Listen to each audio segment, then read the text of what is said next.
Olá, pessoal, tudo bem? Então, aqui é a professora Débora Ribeiro, novamente. Estamos aqui para finalizar essa disciplina, Seminários Temáticos em Educação 2, com a unidade 4, dentro do curso de licenciatura em Química. Nossa aula dessa unidade, nossa videoaula, ela tem como tema reflexões sobre a prática de ensino. Dentro do nosso tema, podemos fazer várias abordagens, tá? E os que eu destaquei, o recorte que eu fiz para essa aula é à luz do trabalho para o letramento científico. Claro, tem uma introdução antes, que eu acho importante que a gente trabalhe uma introdução antes de aprofundar esses dois temas que eu fiz o recorte, à luz do trabalho para o letramento científico e tentar plantar aí em vocês a semente da inquietação com o uso da história da ciência. Para isso, ilustrando nossos tópicos, eu trouxe uma imagem que reflete sobre a prática docente, na verdade é um professor que reflete sobre isso, e essa imagem está disponível em educador.brasilescola, tá? No site da UOL. O nosso objetivo hoje é refletir sobre a prática de ensino e suas possibilidades, tá? E para isso eu trouxe uma imagem que ilustra essas questões, que fala sobre tecnologias, metodologia, o ensino, essas estratégias. E essa imagem também está disponível em Educação Pública, que é um site do governo federal. Começando com a nossa introdução, eu trouxe aí para vocês uma imagem. Essa imagem é de um personagem bem divulgado, que é a Mafalda, que é essa menininha do laço vermelho. E essa imagem, ela traz os seguintes dizeres. Tenho que fazer uma redação sobre a vaca. O que será que eu escrevo, Miguelito? A vaca vive no campo. Ela come pasto. Pasto e mais pasto, muito pasto. Depois a vaca vem para a cidade e a gente come ela. Pronto. Quer dizer que para você a vaca é um intermediário entre o pasto e nós? Essa imagem está disponível em Crianças de Todos os Tempos, em um blog. O que essa imagem tem a ver com a introdução do nosso conteúdo? Então, geralmente, quando a gente pega um livro de texto médio, um livro meio padrão, a gente geralmente encontra certas anedotas sobre a ciência, ou seja, alguns acontecimentos engraçados a respeito do trabalho de alguns cientistas. Por exemplo, fulano saiu correndo pelado quando descobriu uma coisa. Ciclano tinha um peixe de estimação chamado Alberto. Então, Beltrano sapateava em cima da mesa do escritório enquanto mastigava a tese de doutorado. Então, essas são anedotas da ciência, ou anedotas científicas, fatos engraçados a respeito da ciência.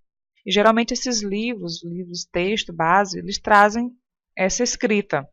Numa divisão minimamente crítica, a gente vê esse tipo de informação jogada assim desse jeito, na verdade ela não serve para absolutamente nada se a gente for pensar um pouco criticamente sobre isso. E dessa maneira, talvez seja por isso, por essa falta de foco, e claro, por algumas distorções históricas também, que às vezes no curso mais de exatas, como é o nosso, a gente acaba menosprezando o papel da história da ciência. Eles trazem muita anedota e geralmente essas anedotas elas são inverídicas ou distorcidas. Então, ela não está sendo usada da maneira correta. A história da ciência. Então, isso nos leva também ao letramento científico, porque como eu vou ter um letramento científico real, se eu parto já da história da ciência com fatos inverídicos ou distorcidos? Então, aqui eu coloco a busca da verdade como um ponto inicial, tanto para trazer a história da ciência como um ponto forte a ser trabalhado na sala de aula, como também para ajudar no letramento científico de forma mais correta. Isso, essa busca da verdade, é na verdade não se contentar com essa mesmice que é imposta a gente, que é imposta aos nossos alunos. Continuando com a nossa breve introdução sobre os conteúdos, tá? Eu trago aí uma imagem que representa a introdução, o início dos conteúdos. Ela está disponível em viverdeblog.com. E aí, quando eu falei para vocês no slide anterior sobre as anedotas, sobre a busca da verdade, quando a gente tenta trabalhar com o estudante nesse viés de ele, assim como o professor, se tornar investigativo, isso implica na nossa concepção e em como se desenvolve de fato a ciência. É inevitável ter de refletir sobre o caráter do conhecimento científico, tanto e muito mais no que ele é para nós, enquanto profissionais da educação, que vamos repassar isso para os nossos alunos, para os estudantes que vão construir essa imagem, que vão construir esses conceitos dentro da vida deles, para eles. Tá? Aí a gente começa agora propriamente com o nosso conteúdo, que é o primeiro, letramento científico. Tá? Para isso eu trago uma imagem, e essa imagem está disponível em museudinâmico-interdisciplinar.wordpress. Essa imagem ela retrata a professora dando aula, teoricamente, de matemática, representando na lousa uma raiz quadrada do número 4. E o aluno, quando a professora está falando de raiz quadrada, ele imagina a raiz de uma árvore quadrada, né, com essa figura geométrica que é o quadrado. Então, olha a diferença do que se fala e do que se entende quando não há comunicação de fato, quando não há esse conhecimento real do aluno do que é uma raiz quadrada, dentro do conceito de matemática, da ciência matemática. Então, aqui eu começo o nosso conteúdo sobre letramento científico perguntando para vocês: como você explicaria que pneus carecas são perigosos na chuva? Ou que beijo pode transmitir gripe, mas não HIV? Teve uma pesquisa, eu não sei precisar agora qual é para vocês, acho que é do Instituto Paulo Montenegro. Ela revelou que a maioria dos brasileiros, inclusive aqueles que concluíram o ensino médio, não usa conhecimento científico para explicar o que observam no seu dia a dia.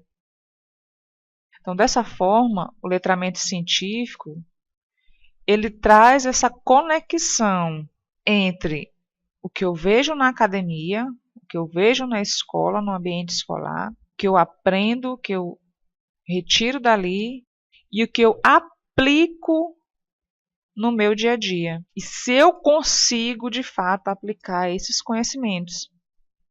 Então, ele traz essa conexão entre esses dois, vamos dizer, dois mundos. Traz também, para quem está se letrando nesse sentido, né, cientificamente, maior criticidade. E hoje, né, é muito importante formar cidadãos críticos com esse advento aí da internet, das notícias. É muito importante que a gente seja crítico e forme pessoas críticas para entender o mundo e o que se passa nele. Essa pesquisa que eu comentei com vocês, ela na verdade está dizendo que a maior parte da população ela não possui letramento científico satisfatório, né, quando eu não consigo usar o que eu aprendi e aplicar isso no meu dia a dia. Né? Esse letramento científico ele é a capacidade de compreender, de interpretar e formular ideias científicas em uma variedade de contextos, inclusive os nossos cotidianos. Então, na verdade, o letramento científico ele é para a cidadania, ele é voltado para a formação do cidadão, de fato. Então, daí a importância que eu, enquanto professora, dou para a gente pensar aí na nossa sala de aula no letramento científico dos nossos estudantes. E como que a escola poderia ajudar a reverter essa situação? Ela pode ajudar valorizando somente essa transmissão de informações e priorizando o desenvolvimento do pensamento científico. Buscar nos alunos habilidades de investigação, de análise. Então, tudo isso faz parte do letramento científico, tá bom? E continuando aqui a nossa videoaula, a gente tem o terceiro tópico dela, que é História da Ciência, que aqui está como segundo tópico, mas na verdade é o terceiro, tá bom? E eu trago para vocês uma imagem de Alexander Fleming. E se vocês não conhecem ainda o Alexander Fleming, ele é considerado o pai da penicilina, tá? Então, a imagem aí é de Sir Alexander Fleming, ganhador do Prêmio Nobel de Medicina em 1945, junto com outros 2 cientistas, pelo descobrimento da penicilina. Entre as observações iniciais e a produção do medicamento, passaram-se décadas de estudos. Ainda assim, até hoje, são desenvolvidos melhoramentos nesse tipo de antibiótico.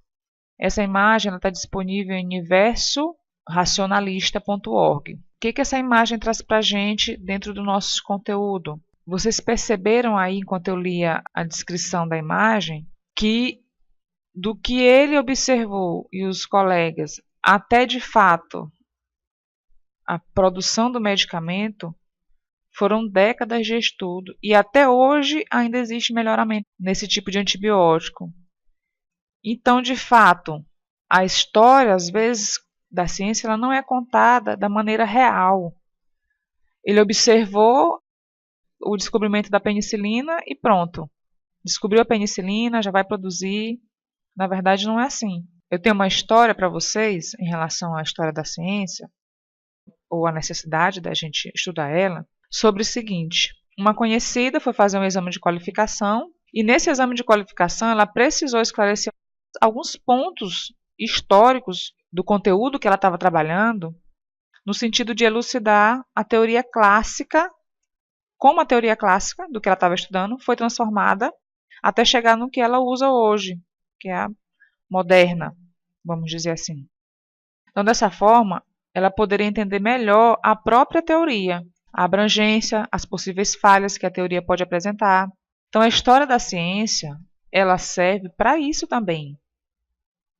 A história da ciência verdadeira, a real, ela serve para mostrar como a gente chegou no que está hoje, como foi esse caminho, até para a gente entender por que hoje a gente estuda daquela maneira, ou por que é importante eu estudar tal coisa. Se a gente for pensar e analisar até a nossa própria formação, a gente vai ver que a maior parte das graduações não conta com disciplinas voltadas à história da ciência, principalmente as nossas, de exatas, ou que discutam esse fazer científico. Breves relatos históricos, eles são eventualmente realizados durante a introdução de um tema, mas raramente essas situações elas vão além de uma narrativa anedótica, como eu já falei para vocês. Não é raro encontrarmos produções bibliográficas que reduzem a história da ciência a um relato mítico, que transforma cientistas em heróis. Então, daí eu trouxe para vocês esse subtópico, herói ou vilão, porque esses textos que reduzem a história a um relato mítico, geralmente eles colocam o cientista como ele nunca ter falhado, nunca errou, ele foi perfeito. E a história da ciência, na verdade, é o contrário disso, né? É de muitas imperfeições, é de muita tentativa e erro e busca do acerto. Bem como também se coloca em uma perspectiva histórica, o que antes era dado passa a ser construído, fruto de escolhas e embates que fizeram com que alguns caminhos se realizassem e outros fossem descartados.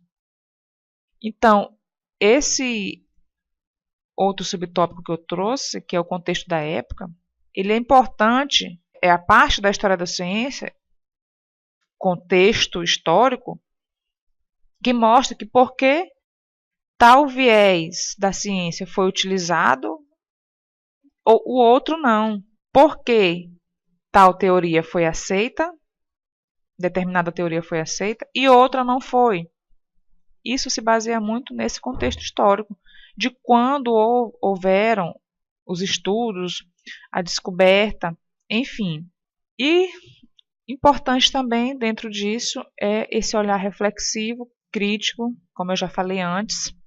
Se a gente estudar, buscar um pouco a história da ciência, trazer um relato verídico para os nossos alunos, A gente vai perceber que vários trabalhos que tinham potencial, eles foram impedidos de crescer, de se desenvolver, de serem estudados e colocados em prática por conta de preconceitos de raça, de gênero, de religião e outros preconceitos. Então, nesse sentido, eu percebo que o estudo da história da ciência não somente ajuda a gente e ao nosso estudante a entender o porquê é importante, porque hoje a gente estuda tais conteúdos e outros não, ou foca melhor tais conteúdos e outros não, mas também forma para a cidadania. Eu consigo entender como se deu o caminho, reflexivamente, criticamente. É importante sempre que a gente destaque essas qualidades, vamos dizer assim. Então, aqui são algumas referências que a gente utilizou para a construção dessa videoaula. Eu encerro desejando bons estudos a todos, agradecendo, tá? E trago uma frase para vocês, de Mahatma Gandhi. Ela está disponível em recadoslindos.com.br, que são recados de incentivo. Ela diz o seguinte: você nunca sabe que resultados virão da sua ação, mas se você não fizer nada, não existirão resultados. Então, deixo essa frase aí de reflexão para vocês. Agradeço o acompanhamento da disciplina até aqui. A gente volta somente para fazer a videoaula de encerramento, tá bom? Muito obrigada.